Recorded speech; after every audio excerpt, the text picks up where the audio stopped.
I'm Howard Bragman, and thanks for joining us today on Gwissues. Today we're going to talk about a controversial bill that one of our guests is introducing in the Arizona State Legislature, and we have three guests today. The first is Masen Davis, the Executive Director of the Transgender Law Center in San Francisco. Christan Williams, Director of the Transgender Foundation of America. And the gentleman introducing the bill in the state legislature, John Kavanagh, who's a member of the Arizona State House and a member of the Appropriation Committees. Representative Kavanagh, can you tell us in your own words what your bill is and what it does? Yes. A few weeks ago, the city of Phoenix passed a civil rights bill which included transgendered persons. However, the Phoenix bill went beyond what many other jurisdictions covered. They went beyond housing and employment and going to a restaurant or a retail store, and they extended the protections into bathrooms, locker rooms, and showers. And what they did was they made it a criminal act for a business to discriminate against a transgendered person in those venues, and also created a civil cause of action for the person against the business. My initial response, which I never actually proposed in law, was to create a counter law which would have made it disorderly conduct for a member of one sex to intentionally enter those facilities of another, with certain exceptions for children and what have you. However, I soon realized, based on the reaction from not only the transgender community but people in my own party, that that was overreach. I was trying to counter one law which I thought was bad with another law. And as a result, I recrafted it, and what's going through the system now is simply a state law which prevents any locality from creating a crime for a business to designate these private type facilities for male or female and enforcing that, and to take away civil rights of action against store owners who might do that. And Masen, what's the Transgender Law Center's response to this? And tell me a little bit about what you're feeling about this law and what you intend to do about it, this proposed law. Well, unfortunately, Representative Kavanagh's bill, both the original one and the new one that's being considered, fails to recognize the reality of what transgender people face.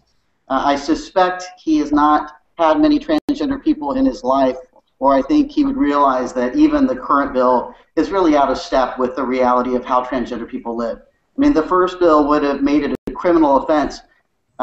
It would have made somebody like me potentially be in prison for up to 6 months for using the men's room, and just doesn't recognize the fact that many transgender people live very quiet lives in just about every community in the United States and use restrooms and facilities without incident. This is really a solution without a problem. And we are confident that the fair-minded people in Arizona will realize this. The state has much bigger issues to address than policing who goes into what restroom. Masen, you hit something that I feel is sort of correct, which is a solution without a problem. Representative Kavanagh, what was the problem? What other than you saw a law that you didn't like, how many incidents have there been where you've actually seen a problem or heard of this kind of problem out there? Well, this situation is playing out right now at Everest College in the state of Washington. The college has I'm not sure if it's a law or a rule that provides such protections to transgendered people, and there is a transgendered person who, from outward appearances, is male, who is using a female shower and locker room at the college, and it's at the gym and the swim team, and there are high school students who use the gym, and there's also even some younger girls who are on a elementary school swim team, and they're being exposed to this individual who outwardly appears to be a male naked in these situations. I think that's inappropriate. Christan Williams, director of the Transgender Foundation, does he have any legitimacy to his argument that this is a problem for what people are exposed to? So I have a question. In what way are trans people currently immune to laws prohibiting rape, assault, stalking, and public indecency or disturbance? I think Masen could probably answer that. Well, I would like the representative to answer that. Well, I believe that if anybody does any of those things to anybody, be they transgendered or gay or lesbian or straight, they're arrested and prosecuted. And so if a cisgender person went into the restroom and stripped naked and paraded their genitalia around, there are currently laws meant to deal with that behavior, correct? I don't think, you're not talking now about rape and robbery. You're talking about exposing oneself in that situation? Yes. If they paraded their genitalia around, is there a law? Yeah. No, I don't believe so. The public lewdness statutes only criminalize that if it's done for lewd purposes.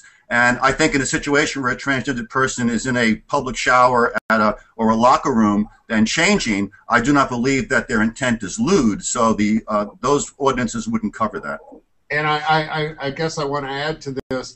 I'm not sure that's the seminal issue here, because the truth is, I don't know how you ever accuse somebody of lewdness in a locker room when they're showering and getting ready. But,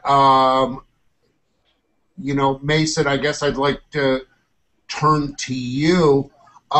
Is this an issue when somebody has transitioned or going through a transition and they're in the locker room of a certain sex? If you were forced to go, I mean, I don't know, you know, and I think part of this issue is on the outside you clearly look all male. I don't know what you have downstairs. It's none of my business, Masen, what you have. I'm sure what you have is lovely, and you're very proud of it, as we all should be. But is there any legitimacy to the locker room argument there? I find the locker room argument why gays come out in sports, and it seems to be one iota of an argument that's really used to stigmatize people, and I think that's perhaps what's happening in this case. I mean, what was interesting for me is as I listened to the hearing in the Appropriations Committee in Arizona when this bill was discussed, I was struck by the number of gay men as well as transgender people who expressed fear of using any facilities in Arizona. Many people were really resistant to actually going into gyms or locker rooms because they didn't want to be the target of violence themselves. Certainly, we want to make sure everybody is safe in all of our community spaces. That's critical, right? Safety is a really important value for all of us. But I think if that was the real issue here, we'd see a very different bill. And if the issue was really privacy, then there are some very simple common sense solutions. You know, a shower curtain costs about 99 cents. It's really easy to create more privacy, which I think is good for everyone using private spaces. And I want to turn to Representative Kavanagh for a final word. Where's your bill stand now, Representative? It's going through the system. Right now we're in a real slow phase because we've finished all committee hearings and the budget is stalled, which, by the way, is my #1 priority as Appropriations Chair. So we'll be here for probably another month or so. So the bills will be coming slowly out. And what do you think the chances of this bill passing are? Excellent. I think this bill represents the mores of our society. People just don't believe that this type of behavior is appropriate. Masen, I'd like to give you the final word. Masen Davis of the Transgender Law Center. Are you he's optimistic this bill will pass. Are you pessimistic this bill is going to pass? And what do you intend to do? Yeah, I mean, the city of Phoenix and Tucson, they know that all Arizonans deserve to be treated fairly and equally. I don't believe we're going to see this bill go forward. And the reality is it fails to acknowledge that people like myself could end up being denied access to the men's room and then have access to no facilities that work for us whatsoever. I don't think this is what the representative really wants to do. You know, I extend an invitation. If you'd like to learn more about transgender people, I'd be happy to sit down with you and talk about the reality of our lives. Otherwise, this bill will actually unfairly target people who look a little different. Women that aren't as feminine as Barbie, men who aren't as masculine as Ken. which is why it will impact gay men as well as transgender people and other gender nonconforming people. And I believe Arizona will see through that. I'd like to thank my guest today, Representative John Kavanagh, Executive Director Christine Williams of the Transgender Foundation of America, and Masen Davis, Executive Director of the Transgender Law Center. A great discussion. We'll certainly be on the watch to see how this bill does as it goes through the Arizona legislature. Thank you very much, everyone.